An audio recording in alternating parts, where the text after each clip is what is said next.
Bigfoot, Dogman, Jersey Devil, and others. Are they real? Misidentifications? Or the most cleverly disregarded reality of all time? Come into the cabin and sit down and let's try to find out together. Hey, welcome back to the cabin. Norman, Johnny, how you guys doing? Doing awesome. Glad That's to be great. back. Good. So, guys, got a really interesting show today. We've got Bigfoot of Greenville County Part 2, the field investigations. We've had 2 field investigations since our last episode. Johnny and Norman, y'all did one the other day. I didn't get a chance to go because work happened. So I'm going to let you two kind of bring us up to speed on that one, and Norman and I can talk about the one that we just did today. So y'all take the reins. Tell us what happened on y'all's little investigation. I'll let Johnny start because it was his project I was backing up so he can see if an experiment he created worked. Well, the last trip I made up there a couple Sundays ago, I went up, basically called it a control experiment. I reenacted what led to the experience. So after doing all that, no reaction. Totally different weather conditions, though. Very overcast, always threatening of a storm. But on the way up there, I kept collecting small rocks. And I'd already thought about it. And when I got there, and we didn't have our, reaction, I arranged the rocks in a certain formation. And they were undisturbed when me and Norm went back. But on the way back to the truck, things got exciting, didn't they, Norm? Oh, yeah. I mean, we got, half a mile back there? Would you say? Ish. Something. It was a good hike, enough to make me feel sore the next day. But coming back, we were taking our time, and we'd be listening to our surroundings. And there's a lot of times when all of a sudden, all the noise went out except for the creek. And then we'd be looking around, and you'd get your, I'm going to say heebie-jeebies, is what some people probably can relate to. To me, it was just a wave of energy that, I got like 3 feels of this in one place, and you might hear something in the distance, but it wasn't really focused enough to say, okay, there's something there. But the lack of sound, with the exception for the creek, let us know that we weren't alone. Right. Like, you just felt like something was there. Kind of like that. Kind of like what we were talking about the first time we went up there, Johnny. Like, just felt like something was watching you. Is that? Exactly. Yeah. And I don't think that there was nothing walking with us at the time, as y'all were talking about the last time we talked. It was just like he was maybe ahead of us or off to the side enough to where he could just keep an eye on us. Like, they're not doing anything. They're just wandering through. And it was just, it wasn't a bad feeling. It was a very, come to think about it, it was a pleasant feeling. Like, I'm going to admit, I did something before our way back. I told Johnny, I said, give me a second, and people for the mind speak. Mm-hmm. And I basically bowed my head like in prayer and says, we're up here to look. Yes, we are armed, but it's for our protection against other creatures, not you. If you're around, make yourself known. He made himself known. I could feel it. And then, like I say, the absence of sound and the occasional sound that just didn't sit right, that would make you think that something was moving. Well, the day was nice. It wasn't windy. It rained later, and it was pleasant in a sense, because I think he knew that what we were there for. Basically, we were there to say hey to him, and hopefully he'd say hey to us back in his way. Would you agree about that, Johnny? Yeah, pretty accurate. I mean, once again, no ill intent going in, just curious. Well, I mean, I've heard people that talk about that go in that way and have these pleasant encounters, but I've also heard, people go in with no, and there again, you don't know what's in somebody's heart or in their head, and only they do. They say I was going in there with no ill intent, but who knows? And for us to sit there and say, I mean, personally, I think animal. That's how I feel. Other Right. people, like you, Norman, you feel like that may be a viable thing. Even Johnny, you talked about you wasn't sure about that, but the first time you had an encounter, it didn't hurt to just kind of throw that, hey, sorry, didn't mean to disturb anything. I'm heading out of here. Does that hurt? No, obviously it doesn't.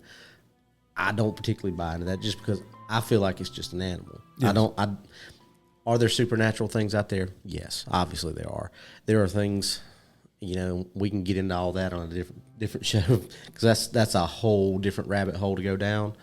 But, just because I don't believe that does not mean that that's... It doesn't disprove it. Yeah, it doesn't disprove it and it doesn't prove it. I mean, that's not what this show's about. It's not about disprove, because you can't disprove any of this stuff. No. You can't prove any of this stuff right now. Not at all. So, for you to feel like that was what you needed to do and you to have that feeling, then that's all that matters. As long as that gave you that confirmation and that affirmation that you felt like, okay, we're good. That's all that really matters. Like today on our experience, a little bit different as far as my preparation and how I go in versus that. And I'm sure Johnny has a different way that he goes in from and gets himself ready.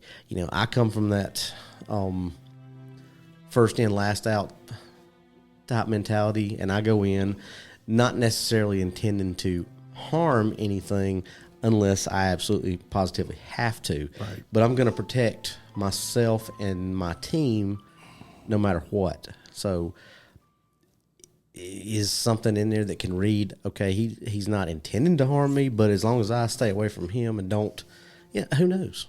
Exactly.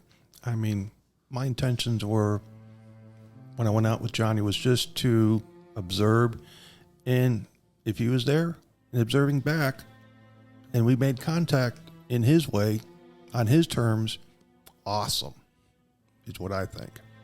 But, like I said, that's my opinion. We walked down the trail a little bit more, and then we had 2 more episodes of feeling. One of them was when we were talking about a cave that we seen up on the hill, and it seemed like when we were looking directly at it, the feeling came again. It was like he could have been sitting there right inside that cave, cross-legged, in the shadows, and it was really strong that time. It wasn't fearful. It wasn't scary. It was still a positive experience. I mean, literally the hair was standing up on my arms. I had goose pimples, the whole 9 yards. I got them too. And it was just, I just said to Johnny after that happened, I said, Johnny, do you feel that? And he's like, yeah, I felt it.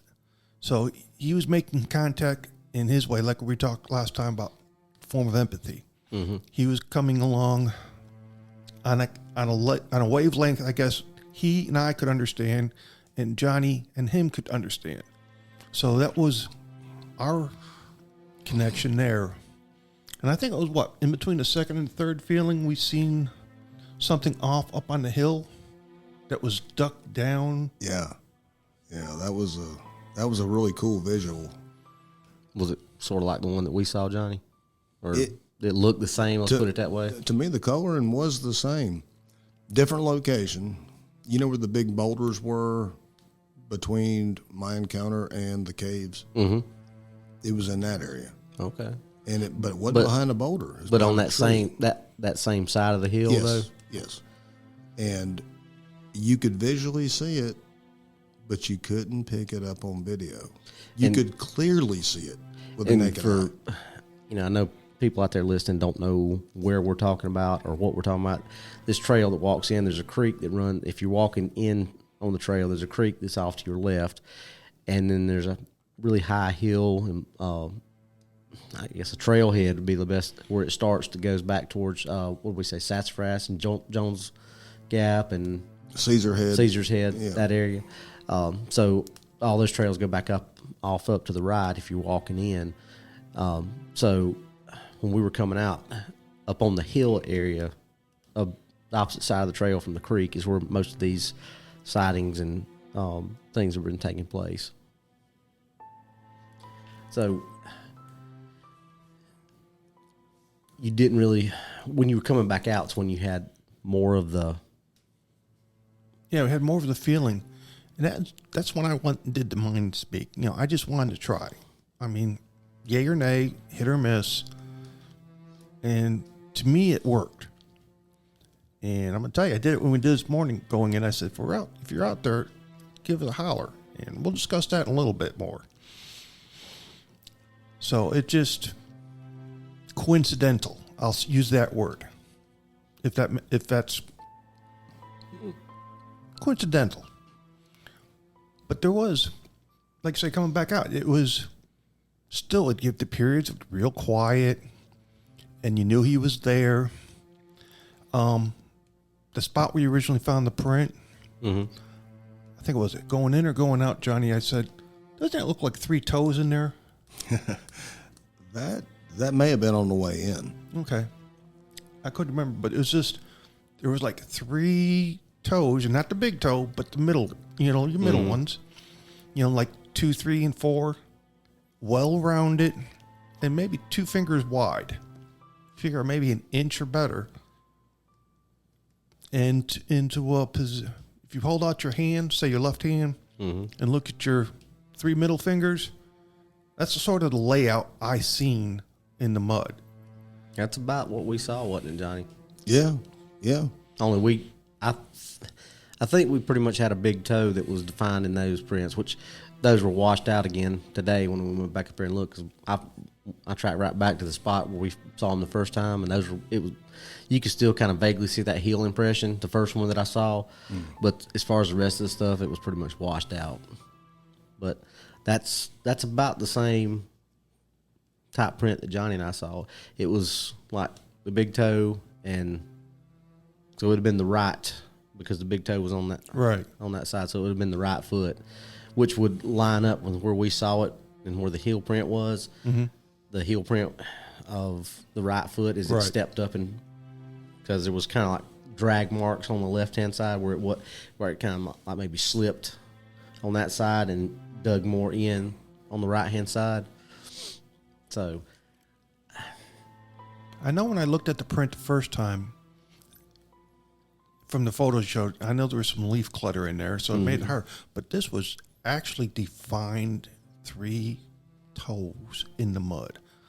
And it was just like, wow, this is awesome. I mean, I went and pointed it out to Johnny like, hey, is this new? Or is this what I didn't see last time or thought I didn't see last time?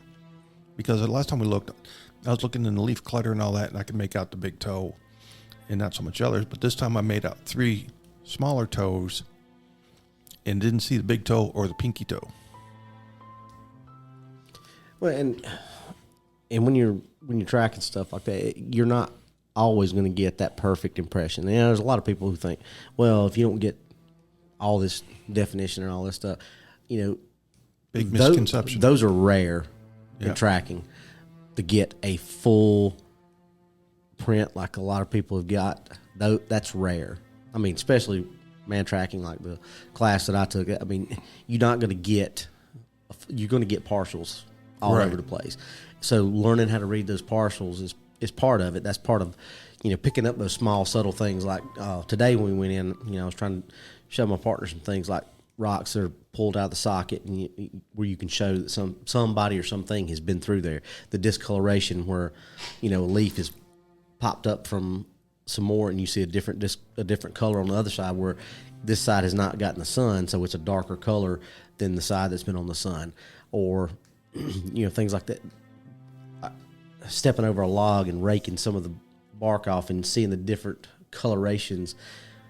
Like, there's so many subtle things that you have to look for that, if you don't, you got to practice it and you got to learn to look for it. And if you don't just stop and look, if you just, people just go walking through the woods and just all looking up at the trees or looking in front of them, you're going to miss so much. Because we would have missed those prints. I would have missed those prints if Johnny hadn't pointed up the hill the first time we was in there and said, hey, does that Well, something went up that hill to you. So, I mean, I'm guilty of it too, even though I've been through the class and, I'm by far am not an expert in it at all, but I know what to look for. And, if you don't just slow down and take time and look at things like this, and to me, that's how I feel something like this is going to be found. Is not just going and sitting out in the woods for a couple weeks, which is great, but just sitting there or going and sitting at a campsite somewhere, they may come up to you. Who knows? But finding this evidence and this stuff like we've been looking at these past couple times up there, seeing where these things are, finding trackways, locating spoor from, tree breaks, footprints, things like that, and then actually tracking. That's, in my opinion, that's how something like this is going to be found, is actually going to them, not sitting around waiting for them to come to you. Going slow and steady and being aware of your environment. It's like we're going in there today. We took our time. We were quiet, more or less single file. We were looking. We were especially listening, which was important because we wanted to make sure we weren't being paced like you had, Johnny. Wanted to hear what other noises may have been there besides the birds, the crickets, the wind. And I know a few times all the background noise disappeared, especially in that little cul-de-sac there. Well, when my partner and I went up the top of that hill, it got really quiet really quick, especially when the wind shifted. And we'll get into some more of what happened when the wind shifted a little bit later. But Johnny, just to let you know where you and I found the tracks the first time, that little cul-de-sac area or holler, for lack of a better term, we worked our way around up that ridge and actually got to that cave that you and I saw and talked about. But before everybody else got up there, me and my partner was up there, and that's where we saw the I'm going to call it a trackway, because something had went up there, whether it was a bear, a deer, another person, or a Bigfoot, Sasquatch, whatever you want to call it. I don't know, but something went through there, because there was drag marks in the leaf litter. You could tell where something had walked through and scuffed things up. There were some smaller trees broke over. That could have been a deadfall. And that's the thing that my partner and I kind of, we're trying to rule out everything that could have happened. And there was a big tree that had fell. So it could have been a deadfall where we found those tree breaks. Who knows? But there were tree breaks. So I guess I'm going to go ahead and go through with the big bombshell, Norman. Yeah, I want to say to our listeners, I apologize for forgetting to tell you about the blue laser light. I had it before we walked out. So I know I had all this tech gear on me.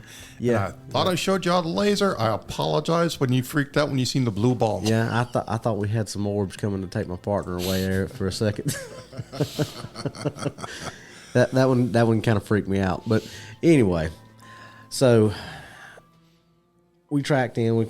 We took our time, like Norman said, getting in there, and we didn't go very far in for this interview, but we were there for a while. We were probably there for an hour and a half, 2 hours. Almost 2 hours. So we stayed right around that, probably 60 to 100 yards in off the, at least past the gate. That's as far as we got in, Johnny. But there was a lot of stuff that kept us right there in that area. So, and initially, I didn't think about staying right there in that area, because I went up and looked at the tracks, saw that they were washed out, and I thought, maybe we'll see something here, maybe not. So we started looking around, looking at that area. My daughter was there videoing everything. We were taking some still photos of stuff. My partner was looking around at the area. He used to be a park ranger before he got into law enforcement, and so he knows that area pretty well. Another reason we took him. Johnny and his nephew were doing some of the more technical type stuff. So, long story short, it ended up being my partner and I walked up on that hill, and as soon as we kind of got up, I would say maybe 30 yards away from that cave, yeah. Norman. The wind shifted Well, let me back up. I was up there first. Yeah, because you went first. Yeah, I went first up there, and I got, by the time I got up the top of that ridge, the wind shifted and started blowing towards me. So I was downwind of everything. And I caught a scent, and I've been in the woods all my life. So I was familiar with what I was smelling, but I was smelling 3 different things. So I turned back around and gave a little whistle for my partner, motioned him up. He got up here next to me, and I looked at him. I said, "What do you smell?" And he looked at me without any hesitation or any stop. He looked at me and said, "Wet dog." Now, that by itself doesn't. I mean, yes, we've heard that a lot, right? Of course. But but just that by itself, that could be a bear, that could be a bobcat, that could be a coyote. Just smelling that by itself does not. I'd go with That's bear, dog. Yeah, that's coyote. not a smoking gun, right?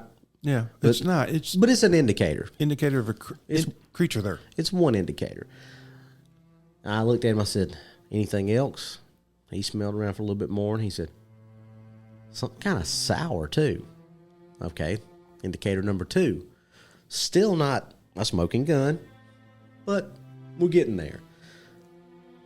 Then I said, "I smell almost like a rotten meat smell too." And he looked at me, and his eyes got about as big as quarters. He said, "I do too." So we had, each one of us distinctly smelled all 3 of those smells together. Now, does that mean definitively? No, it doesn't. But It's an indication. it's definitely, in cop speak, it's definitely red flags.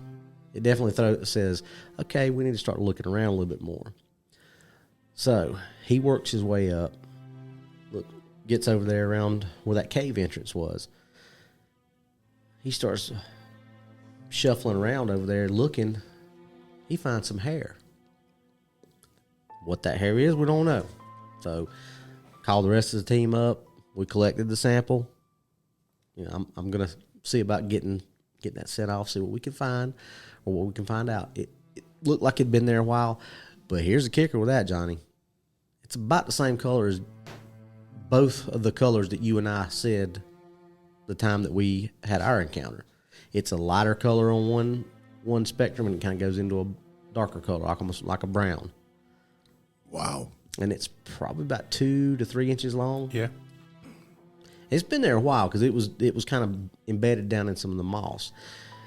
And here is even a little bit more of the kicker past that. While we're up there doing that, my daughter and her boyfriend are up there collecting samples. She looks in there and she sees basically 2 nest areas, 2 bedding down areas. So she took some photos of that. How deep was the big caves? That one that we were at right there, it probably went back about 13, 14 feet back inside that cave. It would have been tight for something more than just 1 or 2 at the most.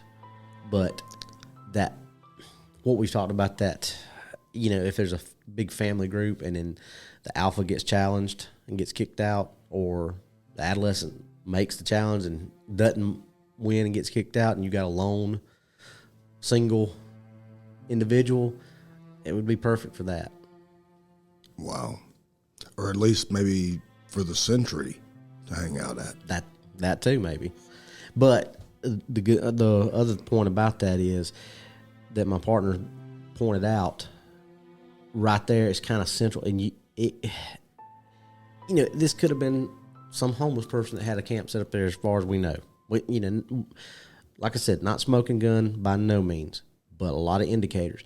But whatever is using that as base camp, or whatever you want to call it, or home, or at one point it had plenty of different ways and routes to get either down to that trail and across the creek, or up on that ridge line that we saw originally. That's kind of like a midpoint. And we actually saw a few more caves up there too that we're going to try to get back in, maybe, but we're going to have to come in over the top side from that. It was way too steep for us we weren't prepared for that today. So, Might have to get somebody with a low rappelling experience. yeah. My days of doing that are long gone. Yeah. Yeah, that ain't me. But I'd like to just get a drone to go up there. yeah, that would be a really good idea if we could get something like that, because that would be a lot safer.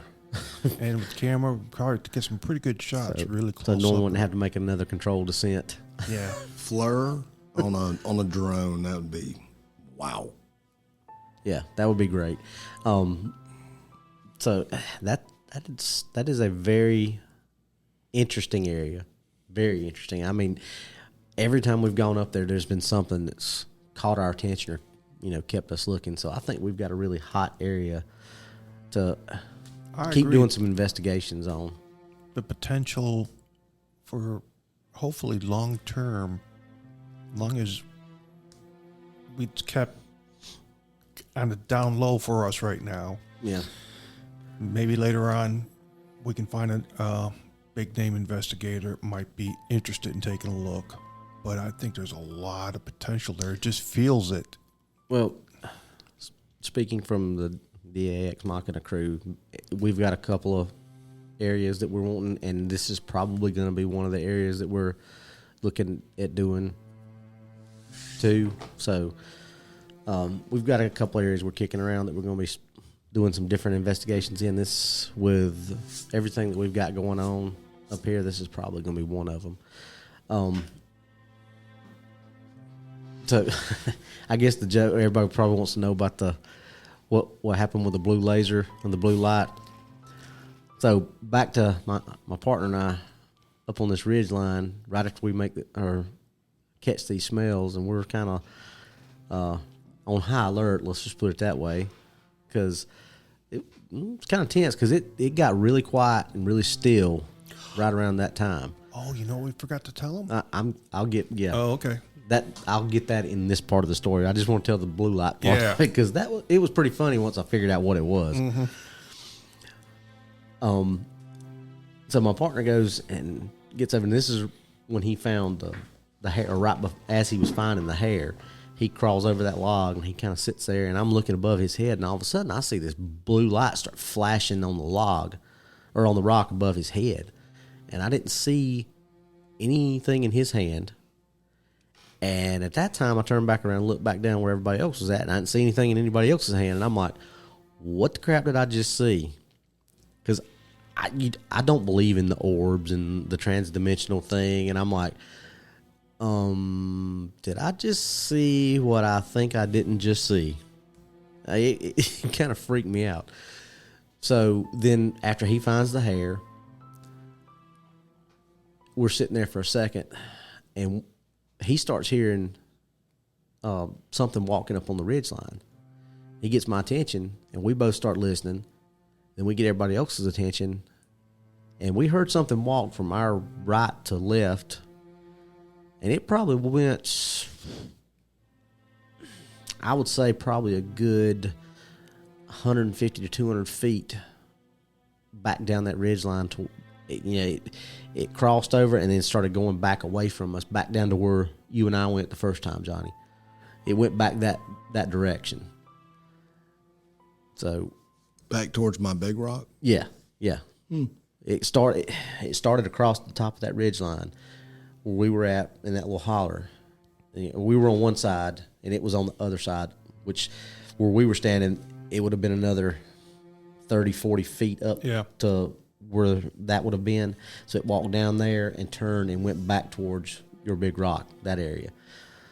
So then after all that, we get them up to take the hair samples. I asked my daughter and her boyfriend, I said, did y'all have a blue light shining up there? And they're like, no. So I'm still sitting there thinking, what in the world did I just see?